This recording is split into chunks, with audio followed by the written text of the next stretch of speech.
नमस्कार, आदाब। आज के इस प्रोग्राम में हम बात करेंगे जो बहुत से इतनी तेज़ डेवलपमेंट हो रहे हैं मिडल ईस्ट के, उनको पकड़ पाना मुश्किल है, उसको ट्रैक करना मुश्किल हो रहा है। एक ही दिन में बहुत सी चीज़ें हो गई पिछले 24 घंटे के अंदर, और ऐसा लगता है कि अब गाज़ा का सीज़ फायर आगे नहीं चल पाएगा। इज़राइल का जो है, अमेरिका के राष्ट्रपति प्रेसिडेंट डोनाल्ड ट्रंप से मुलाकात के बाद वापसी जब से आए हैं, तो वो काफ़ी एम्बोल्डेंड नज़र आते हैं, जोश में भी हैं कि किसी भी सूरत से मसलों को हल करो, गाज़ा को खाली कराओ, पैलेस्टीनियन से हमास को हमेशा के लिए ख़त्म करो। ये उनके ऑब्जेक्टिव हैं और वो चाहते हैं कि जल्दी हो। उनको और सपोर्ट मिल गई क्योंकि प्रेसिडेंट ट्रंप ने स्टेटमेंट इशू किया। उन्हीं ने कहा है कि जितने भी हैं सीज़ फायर को, उन्हीं ने कहा है कि फ़ौरन कैंसिल कर, यानी युद्ध विराम फ़ौरन ख़त्म करो और इज़राइल के सैटरडे तक सारे जितने भी होस्टेजेस हैं वो वापस आ जाने चाहिए। और फिर उसके बाद उन्हीं ने कहा अगर ऐसा न हो तो रिमेनिंग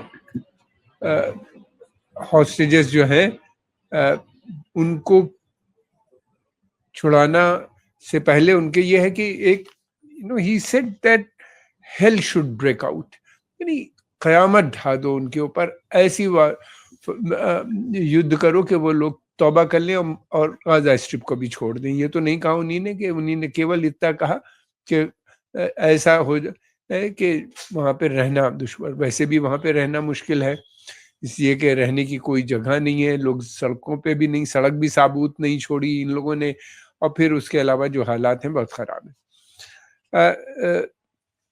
हमास ने कहा है कि वो रिलीज जो है होस्टेजेस की वो पोस्टपोन करेगा अगर ऐसा हुआ।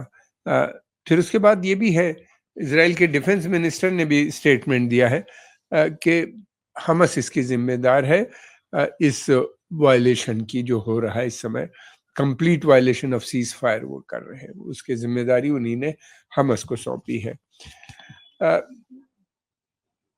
प्रेसिडेंट ट्रम्प ने एक और स्टेटमेंट दिया है। जॉर्डन के किंग उनसे मिलने के लिए गए हुए हैं अमेरिका में, जॉर्डन के किंग अब्दुल्ला सेकेंड जो हैं ये, और ट्रंप ने ये सजेस्ट किया है कि वो जल्दी ही जॉर्डन और इजिप्ट की जो एड है उसको बंद कर देंगे अगर वो फिलिस्तीनियों को अपनी जगह आने नहीं देंगे, अपने मुल्कों में आने नहीं देंगे और सेटल वहां पे नहीं होने देंगे। अब मुश्किल ये है कि ये देश एक ज़माने से एड पे ऐसे आदी हो चुके हैं कि एड और आर्मी को चाहिए होती है, मिलिट्री वेपन होता है, और वहाँ पे उनका डेवलपमेंट एजेंडा तो कोई ख़ास नहीं। जॉर्डन के अंदर बेइंतहा पढ़े लिखे लोग हैं, वो दूसरे फ़िलिस्तीनी जितने भी हैं ख़ास तौर से, वो सब बहुत पढ़े लिखे हैं, लेकिन वो अरब कंट्रीज़ में जाके काम करते हैं, वहाँ डेवलप करते हैं दूसरे अरब कंट्रीज़ में। उनका अगर वहाँ पे डेवलपमेंट एजेंडा होता जॉर्डन के किंग का, तो आज वो वहीं पे रहते और डेवलप करते जॉर्डन को। जो कुछ भी है उनकी रेमिटेंसेस से मुल्क को एक बड़ी राहत मिलती है, इकोनॉमिक राहत मिलती है। नेतन्याहू का कहना यह है कि हम जल्दी ही तय करेंगे कि हमें क्या करना है और होस्टेज फौरन वापस आने चाहिए। एंड उन्हीं ने ये भी कहा है कि वो खामोश नहीं बैठेंगे until all hostages are released, जब तक के सारे होस्टेज वापस न आए। नेतन्याहू ने ये भी कह दिया है कि उन्हीं ने आईडीएफ यानी इजरायली डिफेंस फोर्स, उनकी अपनी सेना को उन्हीं ने इंस्ट्रक्शन दे दिए हैं कि वो तैयार हो जाए हाईएस्ट लेवल ऑफ फॉर्म, जो हाईएस्ट लेवल ऑफ प्रिपरेशन होती हैं और किसी भी सिनेरियो में काम करने की, उसके लिए वो अपने को तैयार कर ले। फार राइट लीडर जो है वहाँ के, बिन गवीर, ये बहुत ही हॉक हैं, बहुत ही एक्सट्रीमिस्ट हैं। इन्हीं ने तो पहले ये मिनिस्टर थे वहाँ कैबिनेट के, और इन्हीं ने रिजाइन किया था इस बात पे कि नेतन्याहू, प्राइम मिनिस्टर नेतन्याहू ने जो सीज फायर एग्रीमेंट साइन किया। अब उन्हीं ने स्टेटमेंट दिया है कि उन्हीं ने कहा है कि फौरन सीज फायर बंद होना चाहिए, और यही नहीं बल्कि उन्हीं ने कहा है कि war should be resume immediate, और ये भी कहा है कि ह्यूमैनिटेरियन एड जो जा रही है उसको फ़ौरन बंद करो, उसके साथ-साथ ह्यूमैनिटेरियन एड जो बाहर से आ रही है उसको बंद करो, उसके अलावा बिजली, पानी और फ्यूल यानी पेट्रोल, गैस इसकी भी सप्लाई रद्द कर दो फ़ौरन, जैसे पहले किया था इन लोगों ने। 3 हफ्ते अभी सीज़ फायर को नहीं हुए हैं कि टेंशन लगातार बढ़ता हुआ नज़र आता है। हमास जो है वो रिलीज़ करने से इन इन हालात में उसने कहा है कि वो हॉस्टेज को नहीं लेंगे। और नेतन्याहू साहब इस बात पे अड़े हैं कि फाइटिंग होगी, वार दोबारा से शुरू की जाएगी।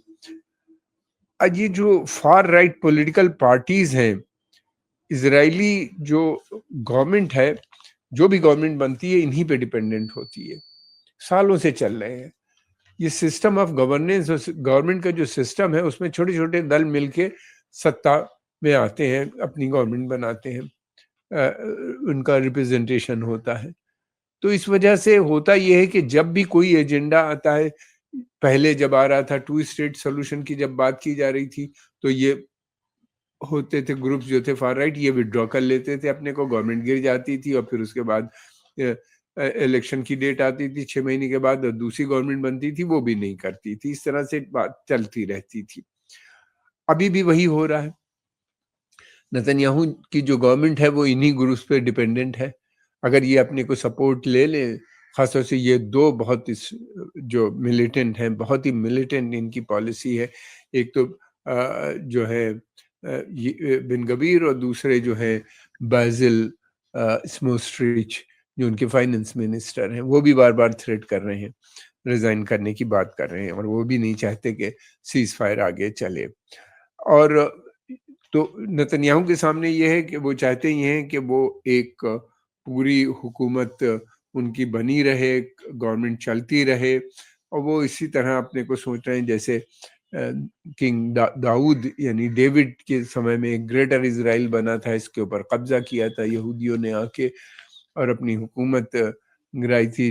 डेविड एंड गोलाथ की जो कहानी है वो बाइबल में काफ़ी है, उसका जिक्र कुरान और दूसरी जो रिलीजियस टेक्स्ट है एब्राह्मनिकल रिलीजन के, उसके अंदर आपको काफ़ी मिल जाता है। तो वो दोबारा से एक अपने को एक हिस्ट्री में जताना चाहते हैं। अब ये देखना ये है कि सवाल तो बहुत से हैं कि ये फार राइट ग्रुप किस तरह से करते हैं। तो प्रेसिडेंट ट्रंप ने ही उनको खुली छूट दे दी है, तो अब उनको कोई ज़रूरत किसी फार राइट या ये भी नहीं है। फार राइट भी खुश हो जाएगा अगर ऐसा होता है। शनिचर तक का वक्त दिया है। एक्चुअल 1967 से इसराइल का एक प्लान रहा है, उसके ऊपर वो सिस्टमेटिक ढंग से काम करते रहे। उन्हीं ने जो जितनी भी ऑक्युपाइड टेरिटरीज थी, Gaza strip, West Bank, east Jerusalem, उसके ऊपर उन्हीं ने पहले तो सेटलमेंट बनाने शुरू की, यहूदी बस्तियां बनाई, उनको सेटल किया, फिर धीरे धीरे उनका एक्सपेंशन करते गए और अब बड़ी संख्या में, लाखों की संख्या में वहाँ पे यहूदियों को बसाया वेस्ट बैंक में, ईस्ट जेरूसलम में। और लेकिन गाजा में वो नहीं कर पा रहे थे क्योंकि गाजा की पॉपुलेशन बहुत ज़्यादा थी, उनको सिक्योरिटी देने में काफ़ी प्रॉब्लम आ रही थी, इसलिए गाजा से वो विड्रॉ कर गए थे। लेकिन अब वो फिर दोबारा से उन्हीं ने कहा है कि वो गाजा को रीसेटलमेंट, वहाँ पे कॉलोनी बनाएंगे। ट्रम्प साहब का इंटरेस्ट ये है, वो ये एक प्रॉपर्टी डीलर है की तरह एक कर रहे हैं। उनको लगता है कि ये बड़ी अच्छी, उनके ट्रम्प ही नहीं बल्कि उनके परिवार के लोगों का पर्सनल इंटरेस्ट भी बहुत से नजर आता है। ये मैं अपनी बात नहीं कर रहा हूँ, बहुत सी मीडिया में आया है। इसलिए कि उनके जो दामाद सन इन लॉ काफी समय से कह रहे थे कि जो रिवर फ्रंट है, वाटर फ्रंट का उन्हीं ने नाम दिया था। वाटर फ्रंट पे एक बहुत अच्छी कॉलोनी बन सकती है जिसमें हाई नेट वर्थ लोग रह सकते हैं, आ सकते हैं। ट्रम्प साहब का कहना ये है कि ये रिविरा ऑफ मिडिल ईस्ट होगा, पहला रिविरा वो बनाएंगे जैसा फ्रांस में है। तो उस तरह की बातें ये लोग कर रहे हैं कि वहाँ पे, यानी उनको लगता ये है कि अगर मिडिल ईस्ट के नाम वो इसलिए ले रहे हैं ताकि अरब भी आके इस प्रॉपर्टीज को खरीदें और वहाँ पे पैसे वाले अरब जो हैं गल्फ के, वो वहाँ पे सेटल हों और बनाने में भी फिर वही मदद करें, जो इन्वेस्टमेंट है उसका भी वो दें।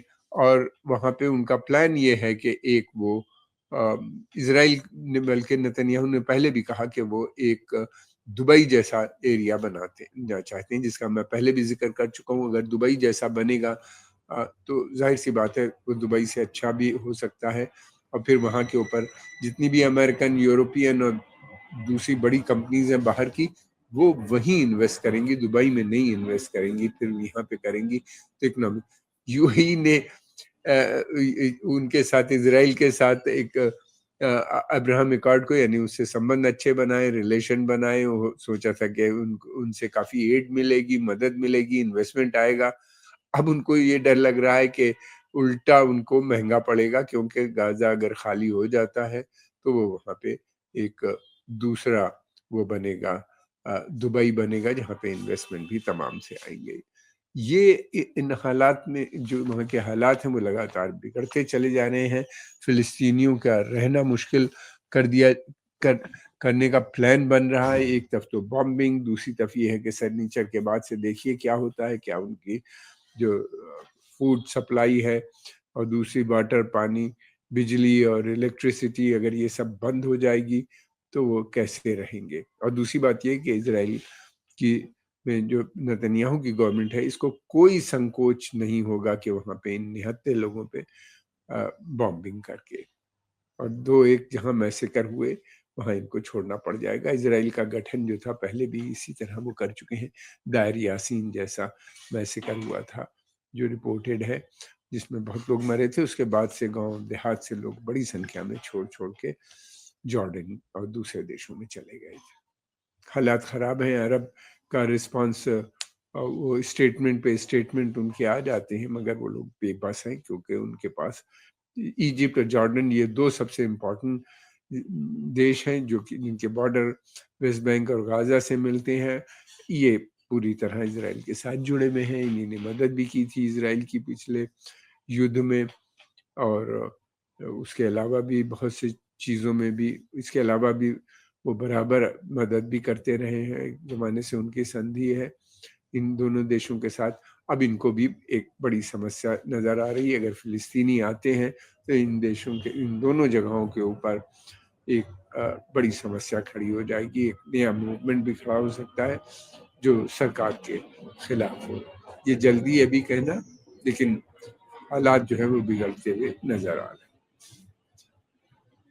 हम आपके आभारी हैं, आपने समय निकाल के इसको देखा। अगर आपको पसंद आए तो इसको लाइक कीजिए, सब्सक्राइब कीजिए और आगे प्रमोट भी कीजिए।